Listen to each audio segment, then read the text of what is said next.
ওরা পার্টিতে থাকলে আমি ওই পার্টিতে থাকবো না। এতদিন ধরে ওরা আমাদেরকে অত্যাচার করে ঘরছাড়া করিয়েছে।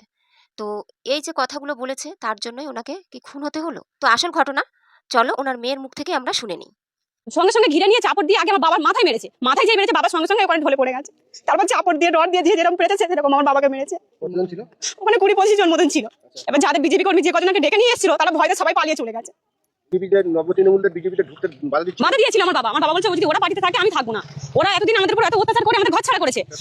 হ্যাঁ, ওরা যখন টিএমসি ছিল, ওরা এতটা অত্যাচার করে আমাদের যেখানে ঘর ছাড়া করেছে, আমরা এসে ওদেরকে আবার এই দলে নেবো, আমরা নেবো না।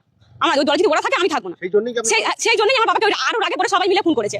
সবাই জড়িত আছে এর মধ্যে। যারা পুরাতন তোর বাবার সঙ্গী যারা বিজেপি ছিল তারা কিছু কিছু এখানে আছে, কিছু কিছু ভয়তে আসেনি, জানি তাদের তো পরিবর্তে এরকম দুর্দশাই হবে। ওই ভয় থেকে ওরা আসে, কেউ নেই। আমরা যখন আসতাম আমার বাবার বাড়িতে ঘর ভর্তি লোক, বিজেপির লোকেরা যখন আসতাম মিটিং করতে বাবার সাথে, যখন আসতাম, কিন্তু এখন এত বড় একটা ঘটে গেল কেউ নেই আমাদের পাশে। কোনো বিজেপির কোনো না এসেছিল, সকালে কয়েকজন এসেছিল অন্য এদের থেকে, মানে বুধে থেকে, আমি ঠিক চিনি না। আমাদের যে পাড়ার যে কজন ছিল কারোর দেখতে পাইনি, তারা কেউ নেই এখন। তো ঘটনাটা শুনলে, ওনার মেয়ের মুখ থেকেই ঘটনাটা শুনলে, তো তোমাদের কি মতামত অবশ্যই জানাবে। কারণ যে তৃণমূল সেই এখন বিজেপি, অবশ্যই জানিও।